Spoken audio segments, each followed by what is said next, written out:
नमस्कार, खबरों की खबर में आपका स्वागत है। चाइना अपनी हरकतों से बाज नहीं आ रहा है। पहली बार जब चाइना के ऊपर आंतरिक और बाह्य दोनों तरीके से दबाव पड़ा था तो उसके बाद चीन पेट्रोलिंग पॉइंट 14 और 15 से यानी गालवान घाटी और उसके साथ साथ हॉट स्प्रिंग एरिया से अपनी सेना को पीछे लेके गया। यानी गालवान घाटी और हॉट स्प्रिंग एरिया में भारत और चीन के बीच के सीमा पर जो तनाव था वो खत्म हो गया। लगभग दोनों देशों ने मान लिया कि इन जगहों को बफर जोन बनाना चाहिए और दोनों सेनाओं के बीच लगभग 5 किलोमीटर की दूरी बना के रखी गई। लेकिन चीन यहीं पर मात देने की कोशिश में लगा हुआ था। चीन आखिरकार बाहरी और आंतरिक दबाव, जब तक वो चारों तरफ से लात नहीं खाता है तब तक वो अपनी हरकतों से बाज नहीं आता है। अभी भी चीन पैंगोंग लेक और उसके साथ साथ जो देशपांग प्लेन का एरिया है उससे पहले के कुछ पेट्रोलिंग पॉइंट के ऊपर परेशानी पैदा किए हुए है, दबाव बनाए हुए है और दोनों देशों के बीच कमांडर स्तर की बातचीत चल रही है। लेकिन अभी भी समस्या का समाधान नहीं हुआ है। इसी बीच जब चीन के राजदूत ने कुछ ऐसे बयान दे दिए जिसमें ऐसा लगने लगा कि ये जो पैंगोंग लेक का एरिया है उसे खाली करने में चीन आनाकानी करने वाला है, तो प्रधानमंत्री नरेंद्र मोदी ने फिर से वही स्थिति लाई और एक बार फिर चीन को चारों तरफ से घेरने की एक योजना बनाई। और इस योजना को इम्प्लीमेंट करने के लिए उन्होंने अपने दो सबसे मजबूत सहयोगी यानी national security adviser Ajit Doval और विदेश मंत्री एस जयशंकर को जिम्मेदारी सौंपी। दोनों ने आपस में मिलकर अब चीन के खिलाफ एक योजना बनाई है। चीन को अंदर और बाहर दोनों तरफ से खोखला करने की योजना बनाई है, जिसके बाद अब चीन की परेशानी बढ़ने वाली है। जिस तरह से गालवान घाटी में जब दोनों देश की सेना आमने सामने हो गई थी और एक बार झड़प भी हुई तो उसके बाद चीन के ऊपर ये एक तरह से कहा जा सकता है कि डिजिटल स्ट्राइक किया गया। चीन के ऐप्स पर प्रतिबंध लगाए गए। चीन की कंपनियों का यहाँ जो ठेका था उसे कैंसिल किया गया। करोड़ों अरबों डॉलर का चीन को नुकसान उठाना पड़ा। उसके बाद चीन पटरी पर आया और गालवान वैली से हॉट स्प्रिंग एरिया से अपनी सेना को पीछे हटाने के लिए मजबूर हो गया। उसी तरह अब इस बार भी आंतरिक और बाहरी दोनों तौर पर चीन को सबक सिखाने की तैयारी चल रही है। इसके लिए जो एनएस डोभाल हैं उन्होंने जो भारत के अंदर उस पर कैसे दबाव बनाया जा सकता है इसके स्ट्रेटजी पर काम करना शुरू कर दिया है और साथ ही चीन के उस दबाव को क्या असर पड़ने वाला है उसको देखने के लिए वो चाइना स्टडी ग्रुप की मीटिंग बुला रहे हैं, उससे बातचीत कर रहे हैं और जो सीमा पर दोनों देशों के सैन्य कमांडरों के बीच बातचीत हो रही है उसमें क्या अड़चन आ रहा है और कैसे इसका समाधान किया जा सकता है उस पर चर्चा करके एक स्ट्रेटजी बना रहे हैं कि आगे जब वो वांग यी से बात करें, जो चीन और भारत दोनों देशों के स्पेशल रिप्रेजेंटेटिव के बीच बातचीत होती है, जो दोनों बॉर्डर डिस्प्यूट पर बातचीत करने के लिए जो स्पेशल रिप्रेजेंटेटिव चाइना ने वांग यी को बनाया है जो वहाँ के विदेश मंत्री हैं, जबकि भारत की तरफ से एनएस डोभाल स्पेशल रिप्रेजेंटेटिव के तौर पर नियुक्त किए जाते हैं। तो वो दोनों जब बातचीत करें तो सारी स्थितियां क्लियर हो और वांग यी के ऊपर अंतर्राष्ट्रीय स्तर पर भी चीन को अलग थलग होने के एक दबाव बने। और ये जो अंतर्राष्ट्रीय स्तर पर चीन को अलग थलग करने और भारत जिस तरह से चीन भारत के ऊपर दबाव बनाने की कोशिश कर रहा था वैसे ही चीन के ऊपर दबाव बनाने की कोशिश करने के लिए एस जयशंकर ने कमान संभाल ली है। एस जयशंकर ने 5 देशों के विदेश मंत्रियों के साथ बातचीत की और ये 5 देश के विदेश मंत्रियों के साथ बातचीत में बाहरी तौर पर यह कहा गया कि कोरोना वायरस के संक्रमण से निपटने के लिए बातचीत की गई है कि सब देश आपस में मिलकर कैसे कोरोना वायरस के संक्रमण से निपटा जाए। लेकिन ये सारे जगह पर स्ट्रेटेजिक तौर पर चीन को भी ये मालूम है कि विदेश मंत्री अगर दूसरे देश के विदेश मंत्री के साथ बातचीत कर रहे हैं तो उसमें सिर्फ इतना ही नहीं है कि कोरोना वायरस का संक्रमण की बात होगी। इसके लिए हेल्थ मिनिस्टर के स्तर पर बातचीत की जा सकती है, विदेश मंत्री के स्तर पर बातचीत का कुछ दूसरा आधार है। और एस जयशंकर ने America, Australia, south Korea, Brazil और इजराइल ये 5 देशों के विदेश मंत्रियों के साथ बातचीत की। अमेरिका और भारत के विदेश मंत्रियों के साथ जो बातचीत हुई है वो बातचीत तो पहले भी हुई थी, और उसके बाद स्पेशल रूप से पोम्पियो के साथ एस जयशंकर ने बात की। वो एक दिन बाद की बात है, उस पर चर्चा आगे करेंगे। लेकिन ये जो 5 देशों के साथ भारत ने बातचीत की है वो बातचीत चीन के ऊपर प्रेशर डालने के लिए है, क्योंकि चीन को इन 5 देशों से सबसे ज्यादा खतरा है।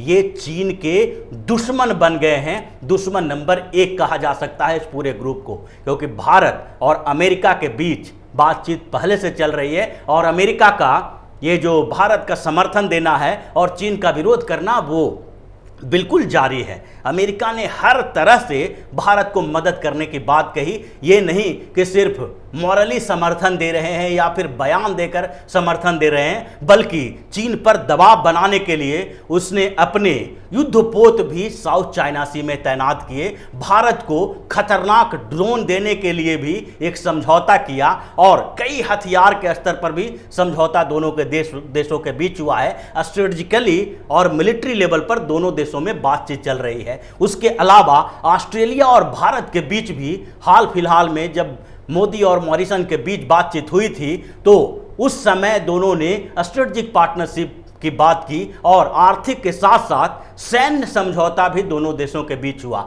तो ऑस्ट्रेलिया और अमेरिका के साथ साथ इजराइल के साथ भी भारत के विदेश मंत्री ने बात की। इजराइल के विदेश मंत्री के साथ इसलिए बातचीत की गई क्योंकि इजराइल और भारत सैन्य तरीके से एक स्ट्रेटेजिक पार्टनरशिप में है। इजराइल और भारत एक दूसरे के टेक्नोलॉजी का इस्तेमाल करता है, और भारत के साथ इजराइल का बेहतर संबंध है। इजराइल ने भारत को कई ऐसे घातक हथियार, खुफिया जानकारी दी है जिससे चीन को ये समझ में आता है कि इजराइल और भारत की नज़दीकी का कितना असर उसके ऊपर पड़ने वाला है।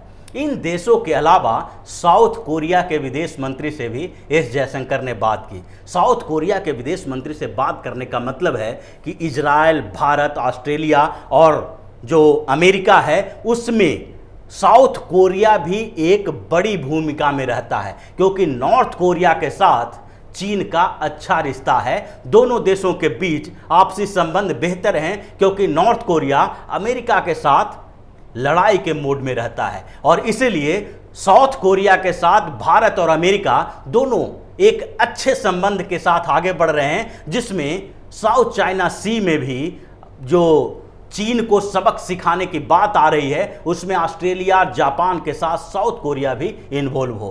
तो ऐसी स्थिति में जो ये 4 देशों के साथ बातचीत की गई उसमें सबसे बड़ी बात स्ट्रेटेजिक और मिलिट्री पार्टनरशिप की थी। लेकिन इसके अलावा एक देश और शामिल किया गया जो अभी तक इन मामलों में शामिल नहीं हुआ था, और चीन के खिलाफ जो मुहिम चलाई जा रही है उसमें बहुत मुखर होकर सामने नहीं आया था, लेकिन इस बीच आया है, और वो देश है ब्राजील।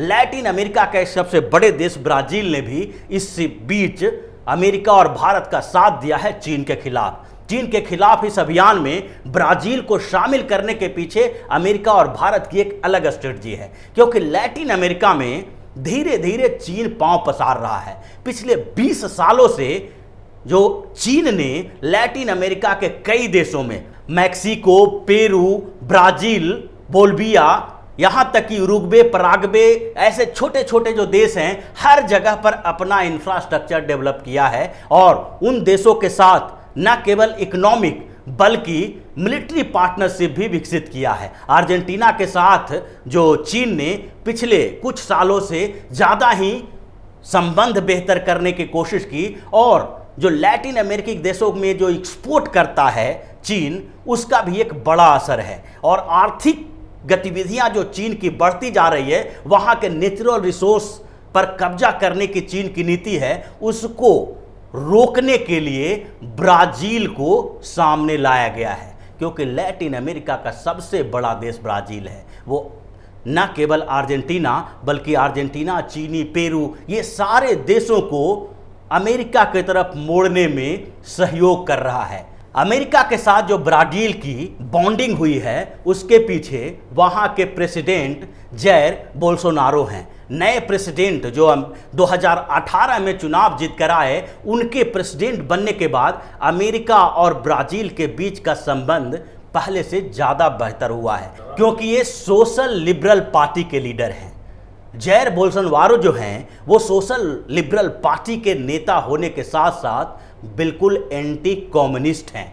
वो कम्युनिस्टों को पसंद नहीं करते हैं। जब उन्होंने सोशल क्रिश्चियन पार्टी से अपना पाला बदल के सोशल लिबरल पार्टी ज्वाइन किया था, तो उस समय सोशल लिबरल गैंग जो था ब्राजील का, जो उस पार्टी में, उसके साथ उनका मनमुटाव हो गया और धीरे धीरे उन्होंने इन लोगों को पार्टी से बाहर का रास्ता दिखाना शुरू किया और बिल्कुल इस पार्टी को एक नए रंग रूप में ढाले। वो आर्मी से संबंधित रहे हैं, सेना अधिकारी रहे हैं और सेना अधिकारी के तरह से उनका जो दिमाग है वो बिल्कुल एक तरह से नेशनलिस्ट है और उन्होंने ब्राजील की इस पार्टी को नया नेशनलिस्ट पार्टी बनाया, जो बिल्कुल राष्ट्रवाद का एक तरह से स्पष्ट रूप से रुख किए हुए है। और इस पार्टी ने कम्युनिस्टों को वहां से खदेड़ना शुरू किया। लैटिन अमेरिका के कई देशों में, जैसे वेनेजुएला में भी कम्युनिस्ट आंदोलन चले और कम्युनिस्ट पार्टी जो इंटरनेशनल स्तर पर हावी थी, वो लैटिन अमेरिका के कुछ देशों में तख्ता पलट में भी अपनी भूमिका निभाया। लेकिन ब्राजील में इसी तरह के एंटी कम्युनिस्ट आंदोलन में ये लोग भाग ले रहे हैं और जो जैर बोल्सोनारो हैं उन्होंने इसी तरह के एक आंदोलन वहाँ किया और 2018 में ब्राजील के प्रेसिडेंट बने। उसके बाद उन्होंने ब्राजील का पूरा स्ट्रक्चर चेंज करने की कोशिश की है। उसमें उनका विदेश संबंध भी है।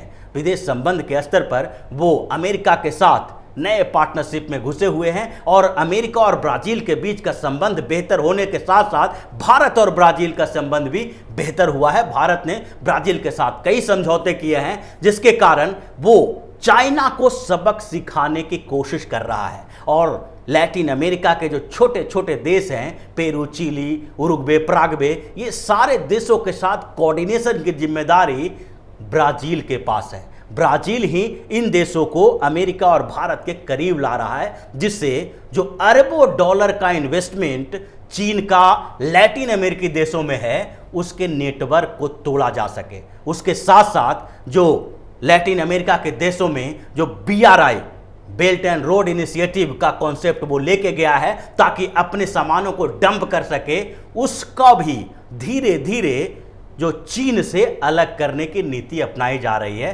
ताकि जो लैटिन अमेरिका के दो देश हैं वो BRI के प्रोजेक्ट से धीरे धीरे बाहर निकले। और इस तरह से लैटिन अमेरिका में भी चीन को एक बड़ा झटका लगने वाला है। तो ये दबाव बनाने की जो रणनीति बनाई है, एस जयशंकर ने 5 देशों के विदेश मंत्रियों के साथ बातचीत करके चीन के ऊपर एक बड़ा प्रेशर डाला है। और उसके साथ साथ जो अगली कड़ी के तौर पर एस जयशंकर ने अमेरिका के विदेश मंत्री पोम्पियो से भी बात की। पोम्पियो से अलग हट के बात करने का मतलब था कि वो जो 5 देशों के साथ बातचीत हुई थी उसमें दूसरा मुद्दा नहीं उठाया जा सकता था, जो मुद्दा इन दोनों के बीच में उठाया गया। अमेरिका और जो भारत के विदेश मंत्री के बीच की बातचीत थी वो क्वाड को लेकर थी, क्वाड्रिलेटरल सिक्योरिटी डायलॉग को लेकर थी। ये साउथ चाइना सी को ट्रांसपेरेंट और बिल्कुल फ्री करने के लिए, जो चाइना के चंगुल में फंसता दिखाई पड़ता है, उस वहां पर फ्री नेविगेशन के लिए एक जो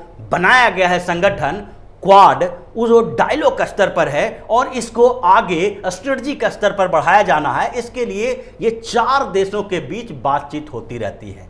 क्वाड में 4 देश हैं, अमेरिका, भारत, जापान और ऑस्ट्रेलिया। इन 4 देशों के बीच स्ट्रेटजिक लेवल पर बातचीत तो हुई है, लेकिन अभी तक स्ट्रेटजिक पार्टनरशिप नहीं हुई है। भारत, जापान और अमेरिका तीनों देश मिलकर साउथ चाइना सी में मिलिट्री एक्सरसाइज करते हैं, नौसैन्य अभ्यास करते हैं, लेकिन अभी भी ऑस्ट्रेलिया को उसमें शामिल नहीं किया गया था। भारत को बार बार पेशकश की जा रही थी कि चीन को साउथ चाइना सी से अलग करने के लिए, उसके दबाव से मुक्त करने के लिए हम 4 देशों को एक प्लेटफॉर्म बनाना पड़ेगा।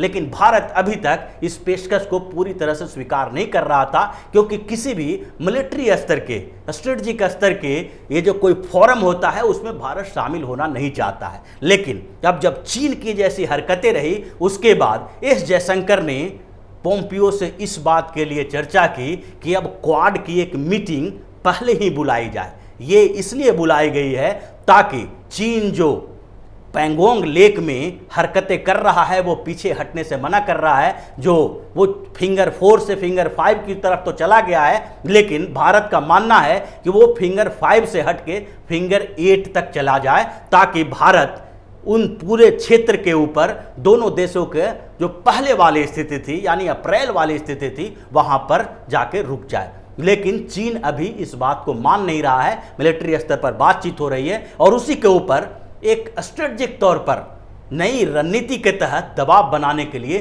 क्वाड की पहले ही मीटिंग, जो प्रस्तावित मीटिंग होती थी, उससे पहले एक बैठक करने की बात इन दोनों के बीच हुई, जिससे कि ऑस्ट्रेलिया, जापान, अमेरिका और भारत एक प्लेटफॉर्म पर आकर साउथ चाइना सी में चीन के ऊपर दबाव बनाए।